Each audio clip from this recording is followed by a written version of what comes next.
Donc bonjour, aujourd'hui on va parler de la Joconde qu'on peut voir ici. La Joconde est une œuvre de Leonardo da Vinci et à travers cette œuvre, ce qu'on peut voir, c'est le portrait d'une jeune femme, dit Lisa di Gardini. Et ce portrait a été commandé par son mari Richard Leonardo da Vinci. La seule chose, c'est qu'il ne va jamais voir ce portrait et Leonardo da Vinci va le continuer jusqu'à sa mort et sera donné ensuite par François Ier. Donc la question qu'on peut se poser, c'est à travers cette œuvre, c'est quelles sont les caractéristiques qui sont de la Renaissance et du mouvement humaniste qui sont là, mais aussi à quel point cette œuvre serait-elle fidèle au portrait. Donc la première chose qu'on voit, c'est que au premier plan, on voit l'être humain, la personne a un petit sourire.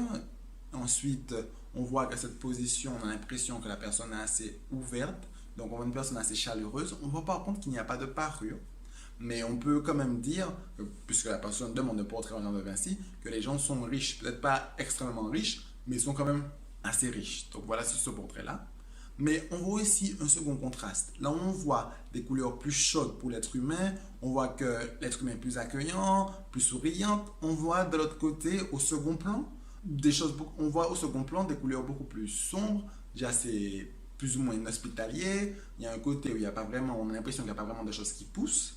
Et de l'autre côté, on voit l'être humain. Donc là déjà, on voit la place prépondérante qui est donnée à l'homme à travers ce portrait. Mais pour un peu accentuer cette place prépondérante, on va faire une petite croix au niveau de l'œuvre. Et ce qu'on va remarquer, c'est que lorsqu'à l'intersection, on arrive sur le cœur de Lisa di Gardini, d'Antonio de Maria. On arrive directement à son cœur, comme pour signifier que l'humanité est au centre du monde.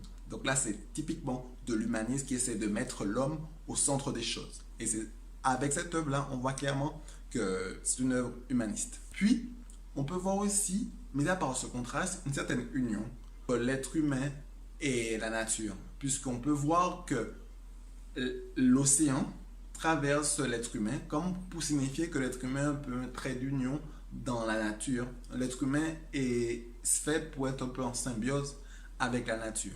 Il y a une autre interprétation de Daniel Arras, mais qui se base sur Ovide, où il dit que lorsqu'on peut voir le petit pont qui est sur la Joconde, ce petit pont montre le temps qui passe. À savoir, d'un premier côté, on peut voir la Joconde assez jeune, fraîche, et de l'autre côté, un paysage qui est là depuis des années.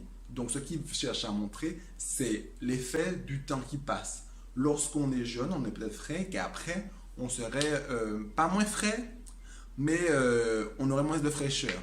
Donc, pour conclure, on pourrait dire que la Joconde est une œuvre extrêmement humaniste et que les gens qui ont commandé ce portrait, bon, ils étaient d'une classe aisée et la personne était chaleureuse. Mais après, bon, si vous avez d'autres informations, si vous voulez me faire part d'autres informations, je vous en prie, mettez-le dans les commentaires. Et s'il le faut, je vais refaire une autre vidéo qui sera plus étoffée si ça vous intéresse. Donc, bisous, à la prochaine.